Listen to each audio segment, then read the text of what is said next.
잘 지냈어요? 네. 네. 우리 수희 학생은 지난주 결석했던 것 같은데. 네네. 바빴어요? 2주 네, 결석했습니다. 보고 싶으셨어요? 진도가 아이고. 보고 싶기도 하고 네. 또 진도도 많이 떨어진 것 같아서 네. 걱정이 돼가지고. 나잘 잘 따라가 보충 보도록 수업 해야 하겠습니다. 돼. 네. 걱정입니다. 자, 잘 지냈죠? 네. 오늘 또 역시 이제 복습을 하고 또 시작을 하기 위해서 우리 반장이 한번 스타트를 끊어주세요. 지난주 복습은 정말 까다로웠습니다. 너무 외울 게 많았어요. 그렇죠. 그래서 주목주목 말씀해 드리도록 하겠습니다. 네. 일단은 그리스 히브리인들이 예수님에 대한 궁금증이 있었어요. 이 세 가지가 궁금증이 있었습니다. 왜 예수님은 선사보다 조금 덜 된 존재가 되는가? 그 두 번째는 왜 예수님은 그리스도면서 십자가에 못 박혀야만 됐는가? 그 세 번째는 왜 만물들은 그리스도 앞에 고개를 숙이지 않는가? 복종하지 않는가? 이게 질문이었거든요. 그럼 거기 세 가지에 대한 질문을 차근차근히 말씀해 주셨습니다. 굉장히 차근차근히 얘기를 하도록 하겠습니다. 네. 굉장히 어렵거든요. 그러니까 잘 설명해 드리세요. 예. 아르데고스라는 말이 있습니다. 아르데고스. 아르데고스가 뭐냐? 이거는 이제 창시자, 개척자 이런 뜻이 있어요. 그래서 주님은 구원의 개척자이시다. 창시자이시기 때문에. 그래서 내가 곧 길이요 진리요 생명이라는 말이 있지 않습니까? 네. 길이요가 바로 아르데고스를 의미하는 아르데고스. 것입니다. 아르데고스. 이거 잘 생각해 주세요. 네. 그리고 이거 읽다 보면 강구하다라는 또 말이 있거든요. 이 강구하다라는 어떤 뜻이냐면 예수님께서 자꾸 왜 하나님이라고 그러죠? 예수님께서 이미 겪어보신 거를 말씀해 주시는 거예요. 예수님께서 손수 인간의 몸으로 오셔서 인간을 겪어보셨고 인간의 죄를 몸에 담으시고 바로 하나님께 바로 제물이 돼서 올라갔다는 겁니다. 이게 무엇이냐? 하늘에서 그 제물 대신 예수님을 받아주신 거예요. 이게 바로 그 승천이라는 겁니다. 네, 그것도 중요합니다. 있었잖아요. 근데 어떤 승천이 우리가 생각할 때는 그치.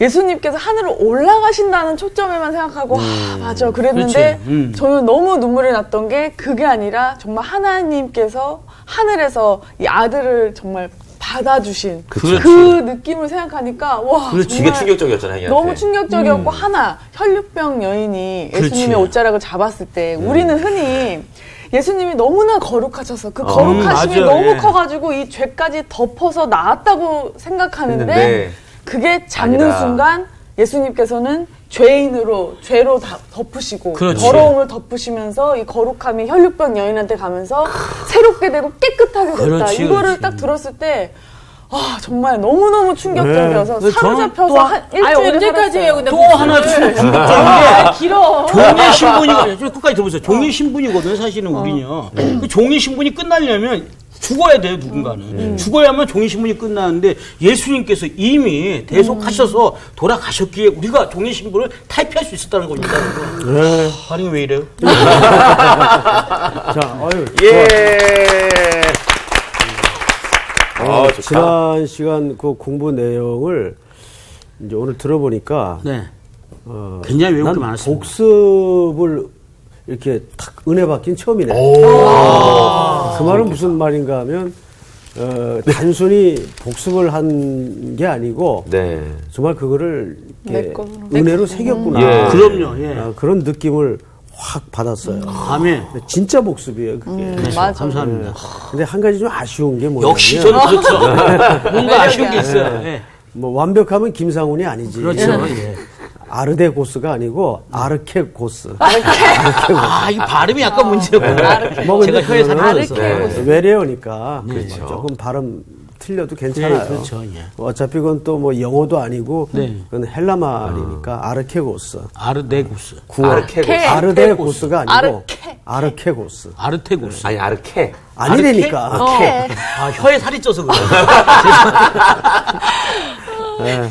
자, 아르케고스. 오늘 진도는 이제 3장으로 넘어갑니다. 네. 오늘 수업 히브리서 7강 예수를 깊이 생각하라. 1절서부터 6절까지 한 절씩 쭉 읽으세요. 네. 네. 한 절씩이요. 예. 자, 그러므로 함께 하늘의 부르심을 받은 거룩한 형제들아, 우리가 믿는 도리의 사도이시며 대제사장이신 예수를 깊이 생각하라.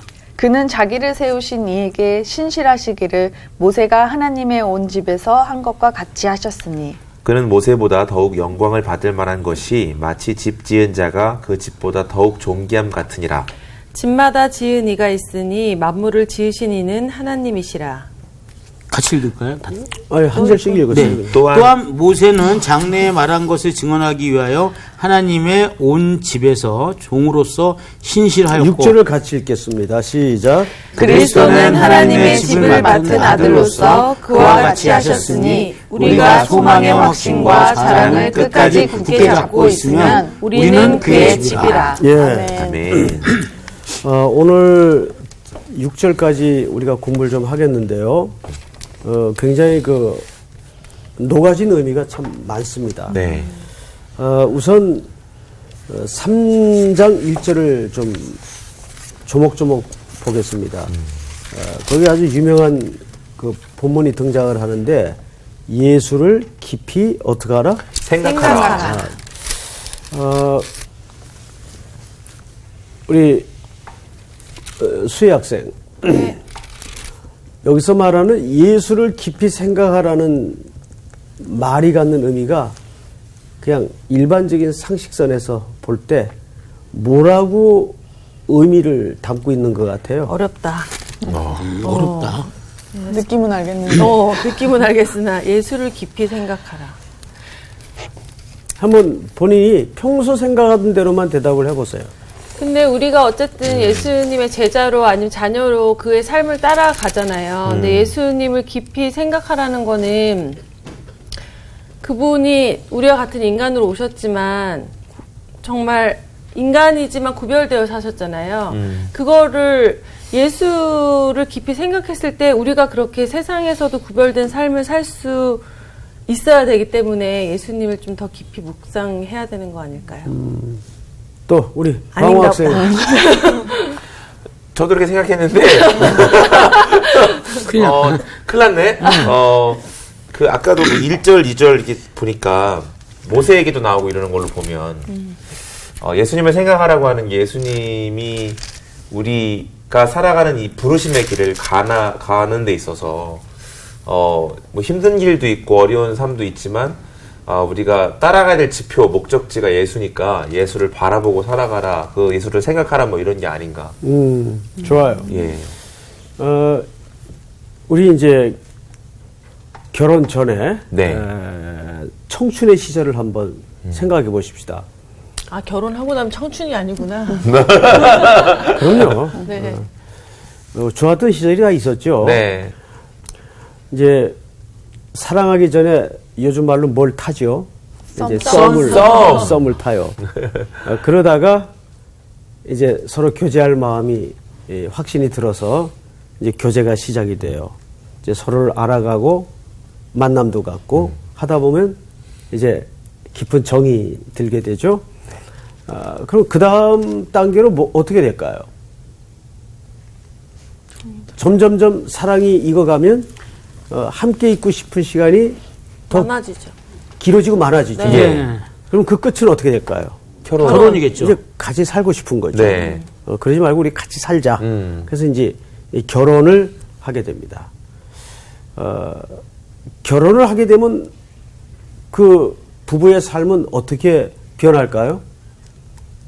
결혼을 하게 되면. 좋게, 함께 행복하게, 모든 걸 함께. 아내는 이제 맞춰가야 그렇지, 돼요. 함께. 그렇죠. 현실감을 아내는 알겠죠. 이제 가정에서 이제 직장을 안 가졌다면 뭐 가졌어도 그렇지만 가정에서 종일 남편 바라지를 위해서 남편을 생각하고 오늘 저녁에 우리 남편에게 뭘 해드릴까. 그렇죠. 남편이 참 그 옷소매 단추 떨어진 거 꼬매 놓랬지. 그래서 옷장을 열어서 남편의 부실해진 옷소매를 꼬매 놓고 또 내일 아침 입고 갈 와이셔츠가 다 떨어졌네.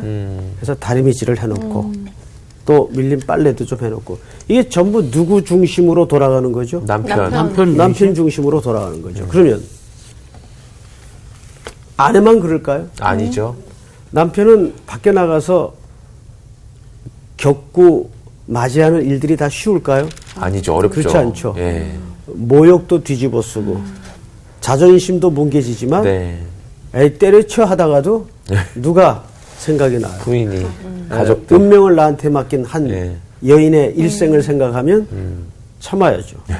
또 이제 그러다 아이가 생기면 아이를 위해서 더더욱 견뎌야죠. 네. 이거 다 누굴 중심으로 돌아가는 거죠? 아내와 아내. 네, 가족을 다시. 중심으로 남편의 삶은 돌아가는 거예요. 그러니까 예수를 깊이 생각하라는 말은 사실은 이렇게 포괄적인 이야기지 하루 종일 밥도 안 먹고 일도 안 하고 예수님만 생각하다 아, 예. 그 얘기가 아니에요. 예를 들어서 마태복음 6장에도 보면 예수님께서 공중에 나는 새를 보라 그랬어요. 네. 그러면 그 새를 쳐다보라는 얘기입니까? 뭐 하라는 얘기예요? 생각하라고. 생각하라는 네. 얘기거든요. 그 새가 농사도 짓지 않는데 땅 한 조각 가진 거 없는데 어떻게 하늘 아버지께서 그것들을 먹이시는 기르시고 먹이시고 입히시는지를 한번 생각을 해봐라. 그 얘기거든요. 예. 그래서 여기 생각하라는 말은 어떻게 쓰냐면 픽스가 뭐예요? 고정. 예, 고정. 고정이죠. 픽스 온. 다시 말해서 예수님에게 모든 삶을 어떻게 하라는 얘기예요? 고정시켜서 보라는 얘기예요. 뭐를? 여기 생각. 보시면 픽스 온. your 생각. 네. 마인드? 띵? 너의 생각을 너의 생각을 어디에다가 고정시킬까요? 예? 예수님. 예수님. 예. 여기에 이제 on Jesus. 지저스. 무슨 말인지 알겠어요? 네. 네.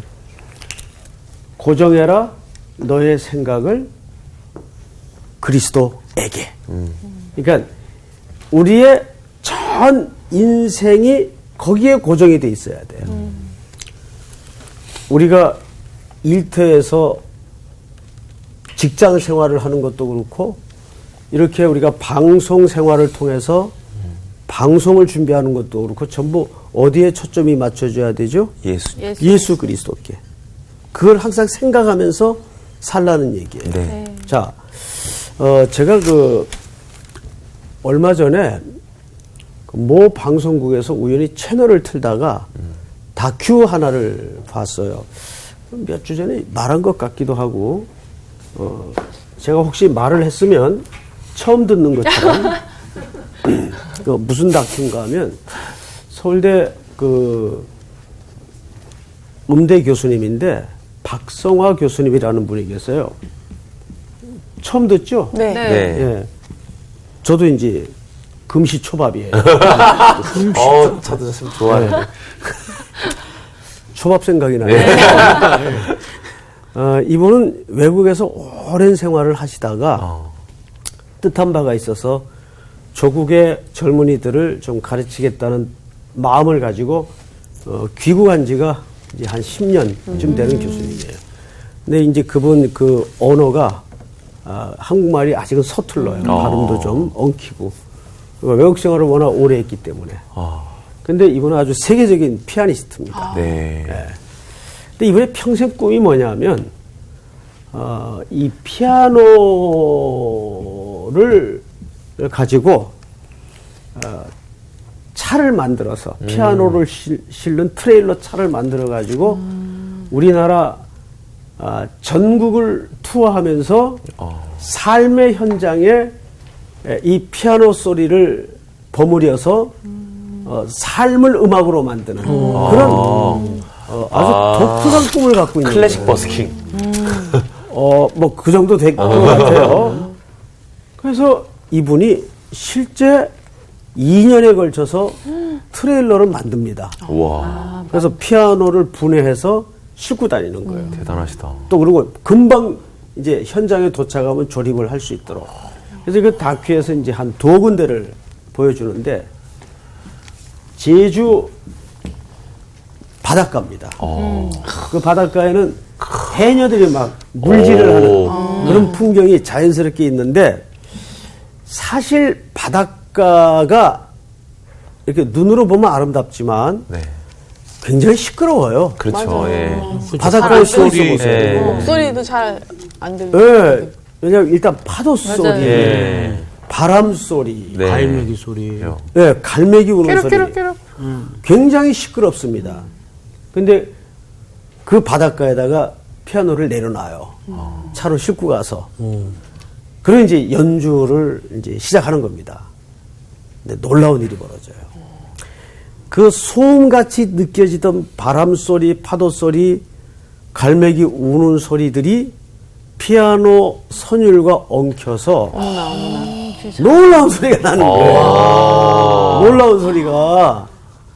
그리고 이제 또 한 군데를 가는데 철공소를 갑니다. 더 시끄러워. 더 시끄러워. 거기를 막 철공소. 찡, 막 철공소. 갈고 막 썰고. 철공소는 정말 소음의 천국이죠. 네네네네. 쇠 떨어지는 소리, 네. 소리 지르는 소리. 워낙 시끄러우니까 기계 막 쇠 네. 자르는 소리. 그 한복판에다가 피아노를 또 내려놔요. 근데 왠지 잘 어울릴 것 같아. 그리고 이제 피아노를 또 치는 겁니다. 네. 그런데 그 시끄러운 치열한 삶의 현장에서 그 소음이 피아노 음률과 네. 혼재되어서 또 하나의 새로운 세상이 열리는 거예요. 네. 야, 나는 그 다큐를 끝까지 보게 됐어요. 예, 이제 박성화라는 교수님이 이제 시도한 그 클래식 버스킹이죠. 쉽게 얘기하면. 제가 이제 그 공감 다큐라는 이름이에요. 그 프로가. 예. 그걸 이제 보면서 이런 생각이 들더라고요. 우리도 그리스도의 편지로 향기로 살면서 이 참 고난 많은 눈물진 낮은 삶의 현장에 우리가 버무려 들어가서 그 하나님의 원래 창조의 모습을 연주하면 얼마나 좋을까. 예. 그게 또 우리가 이 땅에 택감받고 부름받은 사명과 소명의 이유 아니겠어요? 네. 제가 아주 저 다큐를 보면서 사실 굉장히 은혜를 받았어요. 그러니까 저분이 가지고 있는 그 재능, 그 피아노라는 악기를 통해서 참 치열하고 고단한 삶의 현장에 새로운 세계를 또 창조해내고 열어내는 그런 그러니까 그 음악이라는 세계는 저분의 전공 아니에요. 예. 그럼 여러분들의 전공은 뭐겠어요? 예수 믿는 게 전공이어야 하지 않아요? 네. 그러면 그걸 통해서 삶의 현장에. 그러니까 이 예수를 깊이 생각하라는 말이 결코 쉬운 얘기가 아니에요. 사실 이런 통전적이고 전체적인 이야기가 예수를 깊이 생각하라는 말 속에 녹아져 있는 거예요. 네. 제가 유독 이제 저 다큐를 보면서 깊이 생각했던 것은 뭐냐면, 지금 한국 교회 뭐 올해 종교 개혁 500주년에서 많은 행사들을 네네. 네, 너무- 하잖아요. 네. 근데 문제는 지금 한국 교회 문제가 시대 앞에 불신을 당하고 있다는 거예요. 네. 그래서 일반인들에게 한국 교회의 신뢰도를 물었을 때 신뢰한다가 23.6%밖에 안 돼요. 그러면 아이고 23.6%도 다행이다 할 정도로 아이고. 지금 한국 교회는 바닥을 치고 있거든요. 그 왜 저렇게 되었을까 했을 때 사실은 그 제일 중요한 이론이 이원론에 우리 한국 교회가 빠져 있습니다. 네. 삶과 신앙이 달라요. 네. 교회에서 쓰는 용어와 현장에서 사는 삶의 용어가 우린 다릅니다. 네. 그러다 보니까 점점 예수를 잘 믿는다고 할수록 어떤 역설이 발생하냐 하면 한국 교회 성도들끼리 개토화돼요. 네. 그러니까 자기들끼리만의 리그가 되는 불행한 현상이 점점 나타나는 거예요. 네. 그러면서 점점 성도들은 일반 삶 속에 섞여 들어가지를 못해요. 그러니까 대기업의 면접관들 실제 제가 들었던 얘기인데 일단 예수 믿는 청년들이 면접에 지원을 하면 감점을 준답니다. 이유가 뭐냐면 아이고. 물론 다 그러는 건 아니겠지만 모 대기업의 그 인사 담당이 한 얘기입니다. 네. 왜 그러냐 했더니 예수 믿는 사람들은 어쨌든 이 그렇죠. 공동체 생활에 부적응자다. 네. 이런 낙인이 이미 찍혀 있어요. 아이고. 회식도 힘들고. 예. 물론 이제 그런 신앙의 절개를 지켜야 되는 영역은 분명 우리가 양보할 수 없는 문제지만 네. 그럼에도 불구하고 우리는 그리스도인으로서 이 슬픔과 고난과 아픔이 많은 세상 속에 자꾸 스며들어가요. 네. 개토화되어서는 안 돼요. 네. 자, 성경을 좀 더 볼까요? 네. 자, 예수를 깊이 생각하라. 그런데 그 예수를 앞에 두 가지로 수식을 했어요. 자, 첫째는 뭘로 수식했죠? 사도. 옳지. 도리의 사도로 사도. 수식을 했어요. 두 번째는 뭘로 수식했죠? 대제사장. 예? 제사장. 제사장. 자, 누가 이 표현에 대해서 설명할 수 있는 분? 우리 반장 한번 설명해 보세요.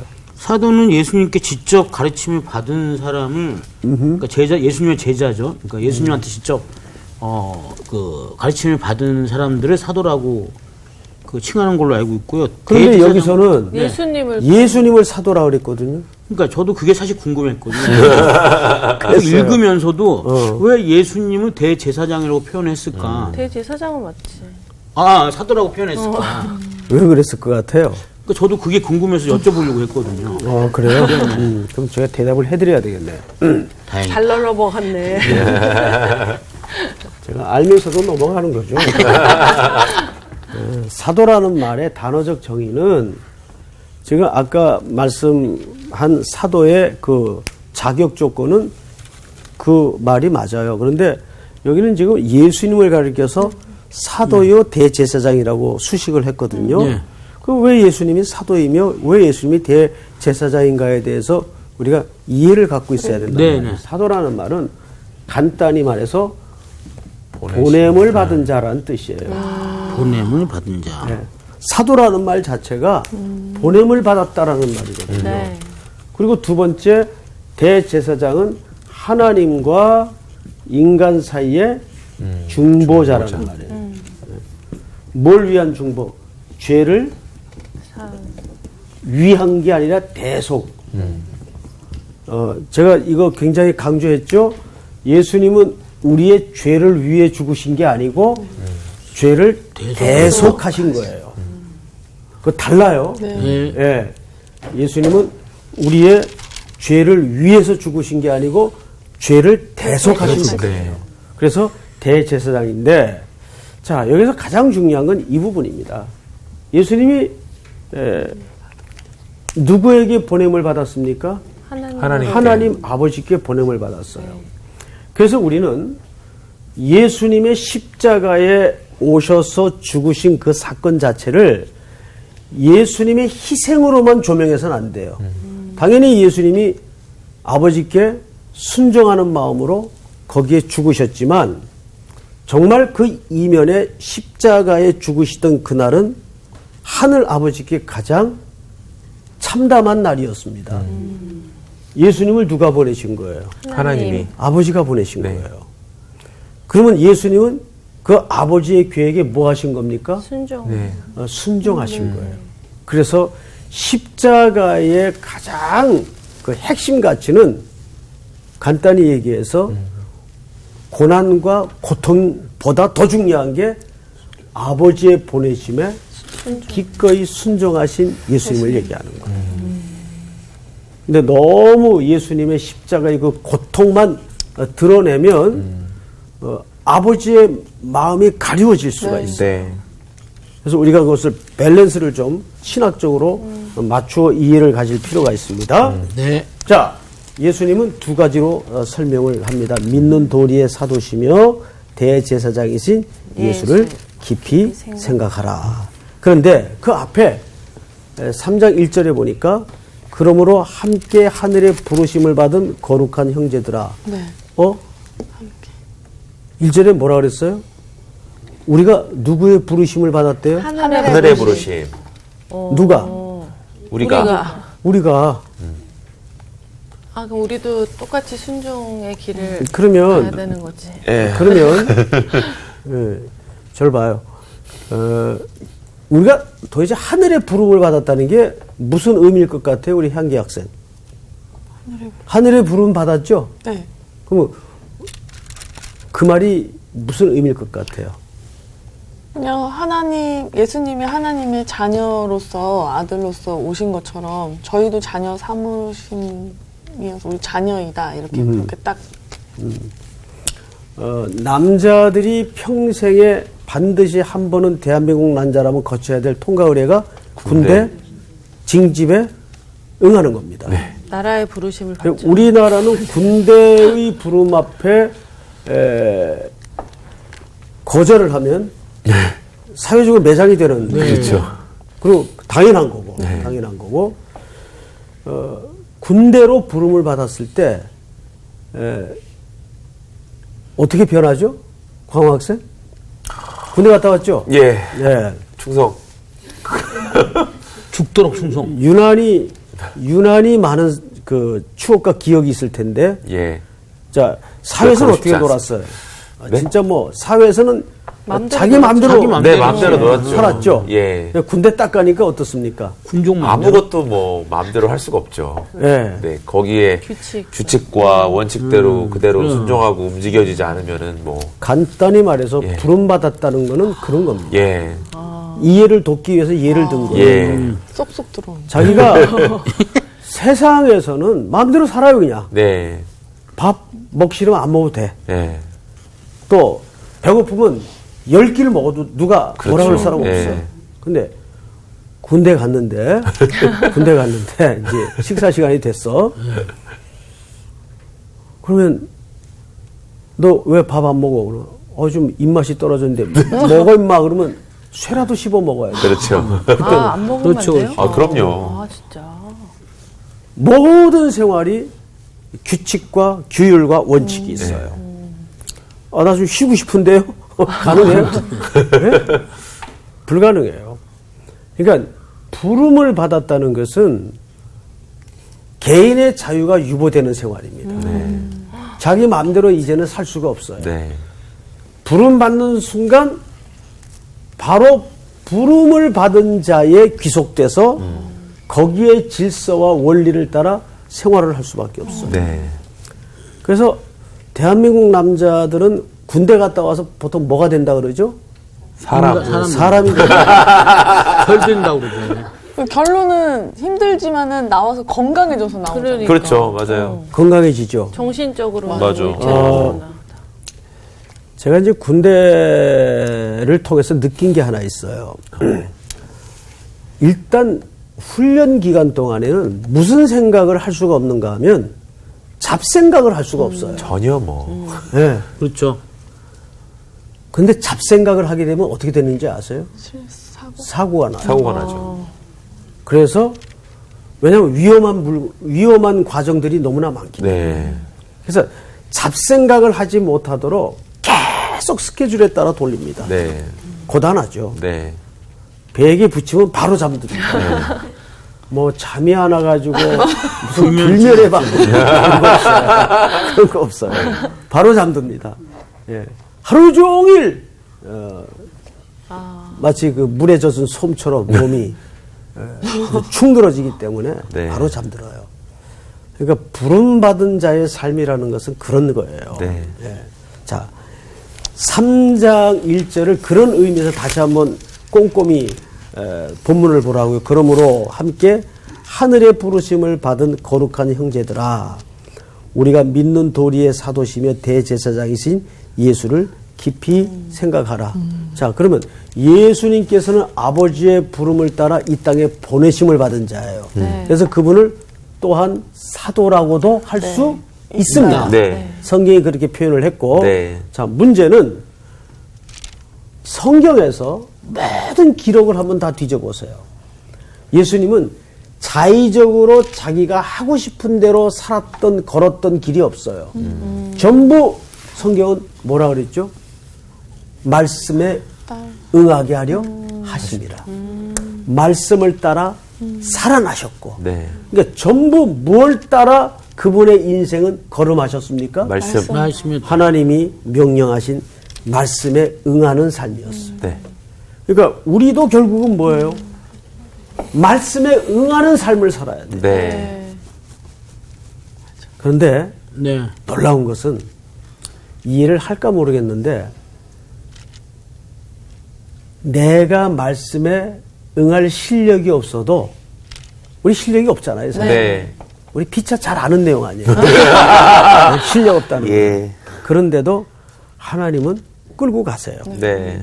그 말씀이 응할 때까지 우리를 만들어 가시고. 네. 그게 놀라운 거예요. 아멘. 그러니까 우리의 그 전체적인 구원이 그 소망 안에 붙들려 있는 겁니다. 네. 2절을 한번 볼까요? 2절을 우리 상훈 학생 한번 읽어보세요. 그는 자기를 세우신 이에게 신시하시기를 모세가 하나님의 온 집에서 한 것과 같이 하셨으니. 예. 드디어 이제 또 모세가 등장을 해요. 네. 이거 좀 어렵습니다. 설명을 좀 잘 들으셔야 돼요. 앞에 1, 2장에서도 모세 이야기를 많이 들었어요. 그러면 히브리 기자가 왜 이렇게 모세와 자꾸 예수님을 이게 비교거리가 안 되는데 한 분은 창조주시고 한 분은 피조물인데 왜 자꾸 비교를 할까? 그리고 심지어는 오늘 보니까 2절에 이렇게 표현을 했어요. 모세가 하나님의 온 집에서 한 것과 같이 하셨다. 누가? 예수님이. 그러니까 예수님하고 모세하고 엇비슷하게 표현을 해놨어요. 그러네요. 느낌상으로는. 네. 자, 이래야만 했던 이유가 뭘까? 이 히브리 기자와 그 시대 독자들의 상황을 잘 이해를 해야 돼요. 네네네. 자, 이런 표현들이 그러니까 무심히 기록된 게 결코 아니라는 네네. 사실을 알아야 됩니다. 자, 무슨 문제인가 하면 제가 한번 예를 들게요. 히브리 사람들은 모세를 거의 구세주만큼 신앙하고 있었어요. 그렇죠. 네. 근데 만약에 네. 어느 날 모세는 구세주가 아니야 라고 했다면 네.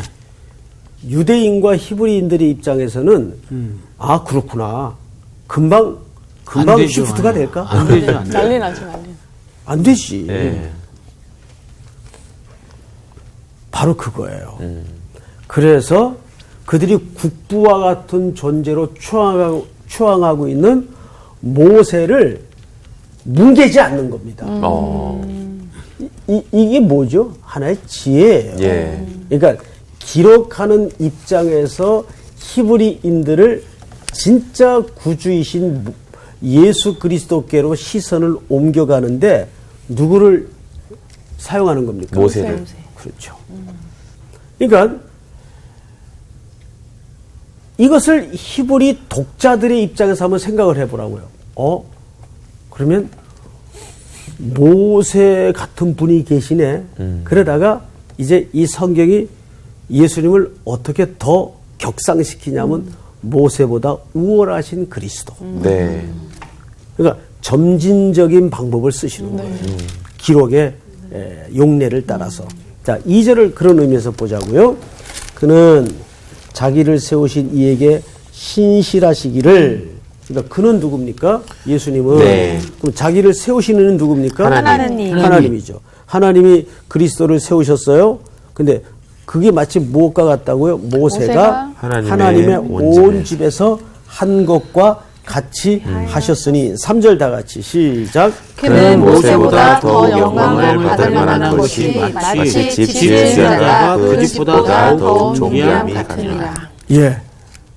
방금 말씀드린 것처럼 처음에는 예수님과 모세를 같은 동일선상에서 놓다가 그 다음 절에 바로 예수님 더 높. 예수님이 네. 격상되어 네. 있죠. 네. 그러니까 이것은 그 당시 히브리인들, 즉 이 글을 읽어야 되는 독자들의 그런 어떤 사상 때문입니다. 네.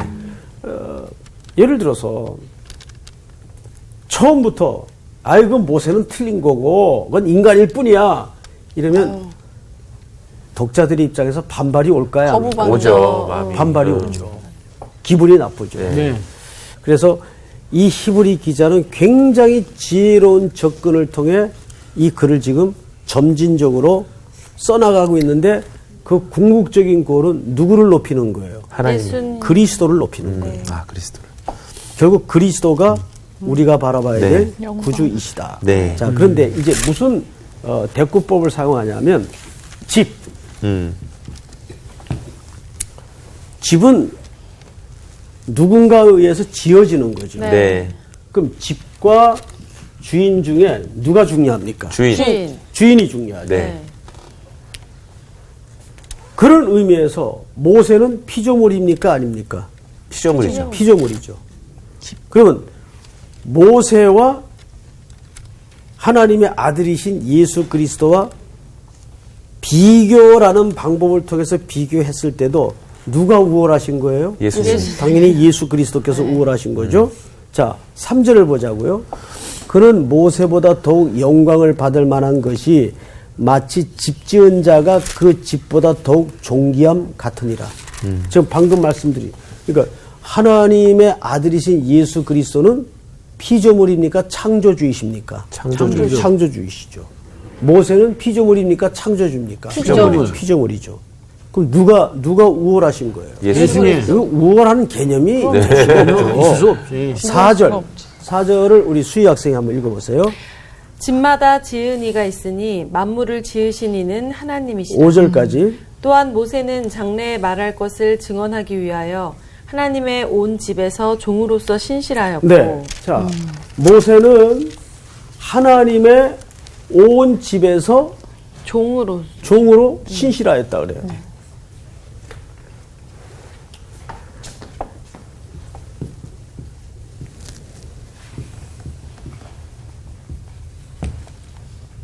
그러면 모세가 신실하게 성실하게 충성스럽게 섬겼던 하나님의 온 집은 뭘까요? 모세 게 아니에요. 모세가 주인이 될 수 없는. 또 누구 대답해 보세요. 자, 여기까지만 하고 오늘 공부 마칠 거예요. 오. 하나님의 온 집에서 모세는 뭐였냐? 하나님의 온 집은 뭘 얘기하냐면 하나님의 백성들을 얘기하는 네. 거예요. 그런데 여기에 보면 온 집에서 할 때 이 전치사를 인을 썼어요. 네. 이게 무슨 뜻일까요? 집 안에서 그 말이죠. 네. 그러면 모세도 그 집 안에 소속이 된 거예요. 네. 백성. 그 모세도 결국은 백성 중에 하나. 한 사람. 한 명일 뿐이다. 그 말이에요. 인이라는 전치사를 통해서 네. 그렇게 설명을 하는 겁니다. 네. 그렇다면 모세도 하나님의 집에서 충성을 했지만 모세 역시 그 집안의 한 일원이라는 것을 이렇게 얘기하는 겁니다. 네.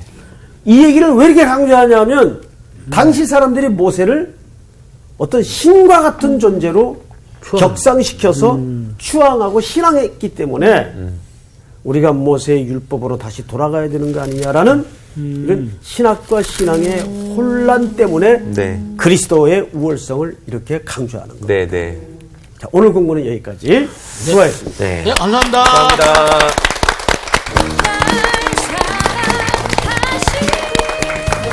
그러니까. 궁금한 게 많아지고 있어. 네. 혹시 이때 히브리 사람들은 예수님은 뭘로 생각했어? 그러니까 그냥 뭐라고? 그러니까 모세보다 못하게 여겼으면 그냥 선지자 이 정도로 생각했나? 나 그거 궁금하더라고. 물어보려고 했는데 다음 끝났어. 시간에 물어보고. 그때 시대에 메시아라고 불리는 사람들이 굉장히 많았대. 그러니까 예수님 말고도.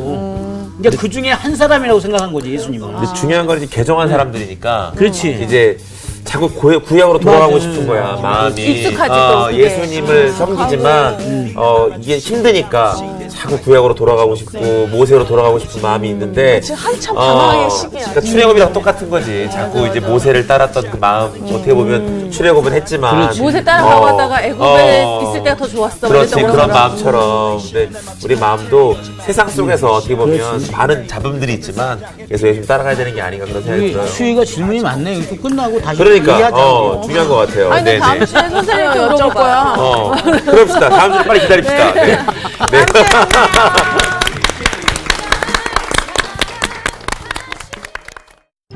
이번 주 퀴즈입니다. 출애굽한 이스라엘 백성이 할례를 받은 장소는 어디인가요? 1.